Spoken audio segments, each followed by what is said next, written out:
Hi hello guys, this is Anil Karinki once again. ఇవాళ పశ్చిమ గోదావరి జిల్లా పెనుగొండ గ్రామంలో ఉన్న శ్రీ వాసవి కన్యకా పరమేశ్వరి ఆలయాన్ని అయితే సందర్శించడం జరిగింది. ఈ ఆలయం ప్రపంచంలోనే అతిపెద్దది. ఈ ఆలయ విశిష్ట వచ్చి పెనుగొండ రాజ్యాన్ని పరిపాలిస్తున్న రాజుకి చాలా కాలం సంతానం అయితే లేదు. వాళ్ళు పుష్టకామేష్టి యాగం చేయగా వాళ్ళకి 2 సంతానం అయితే కలుగుతారు. అందులో మొదటి సంతానం మగబిడ్డ, రెండో సంతానమే మన వాసవి మాత పుట్టుకతో పరమేశ్వరి భక్తురాలు. ఆయన జ్ఞానంలోనే నిత్యం ఉండేది. ఎంతో రూపవతి, గుణవతి. అయితే ఈ రాజ్యాన్ని పరిపాలించే చక్రవర్తి రోజు పెనుగొండ రాజ్యాన్ని సందర్శించడానికి వచ్చినప్పుడు శివాలయంలో వాసవి మాతను చూసి ముగ్ధుడై తను ఎట్టి పరిస్థితుల్లో పెళ్లి చేసుకోవాలని వాళ్ళ తల్లిదండ్రులకైతే సందేశం పంపుతాడు. దానికి వాసవి మాత, నేను నిత్యం పరమేశ్వర జ్ఞానం ఉంటాను తప్ప పెళ్లి మాత్రం చేసుకోనని కరాఖండికి చెప్తుంది.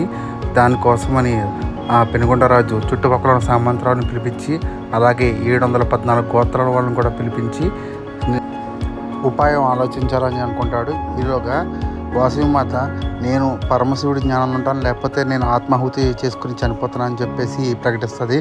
దానికి ఈ 714 గోత్రాల్లో 102 గోత్రాల వారు అమ్మవారికి వెన్నండి ఉండి నిలుస్తారు. దానికి వాళ్ళు కూడా మేము మీతో పాటే అగ్నిహోమానికి ఆహుతవుతామని చెప్పి ప్రకటిస్తారు.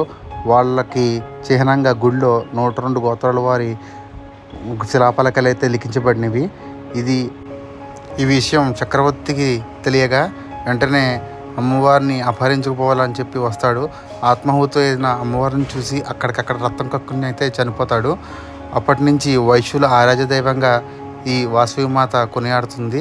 ఈ చుట్టుపక్కల గ్రామంలో కూడా అతిపెద్ద దేవాలయం. పెనుగొండకి బస్సు మార్గం అయితే అవైలబుల్గా ఉంది. అలాగే ట్రైన్లో వచ్చేవాళ్ళు అయితే దగ్గరలో ఉన్న పాలకొల్లో దిగి అక్కడి నుంచి అయితే బస్సు కానీ ఆటో కానీ దొరుకుతుంది. ఇక్కడ అన్నదానం కూడా, నిత్యాన్నదానం కూడా జరుగుతూ ఉంటుంది. ఇక్కడ ప్రతి సంవత్సరము చాలా అమోఘంగా, వైభవంగా అమ్మవారి పేర బ్రహ్మోత్సవాలు అయితే నడిపిస్తారు. ఇటు మనం చూస్తున్నాం కదా, ఇవన్నీ కూడా 102 గోత్రాల వారి శిలాఫలకాలు. వారి మన ఋషులు ఉంటారు కదా, మన గోత్రాల ఋషులు, వాళ్ళ శిలాఫలకాలు అయితే చెక్కబడినవి. టెంపుల్ అయితే అమేజింగ్ కట్టారు. సూపర్. ఒకసారి మీరు అందరూ కూడా చూస్తే అమేజింగ్గా ఉంటుంది. నా ఎక్స్ప్లెయిన్ మీకు నచ్చితే please like, share, subscribe my channel.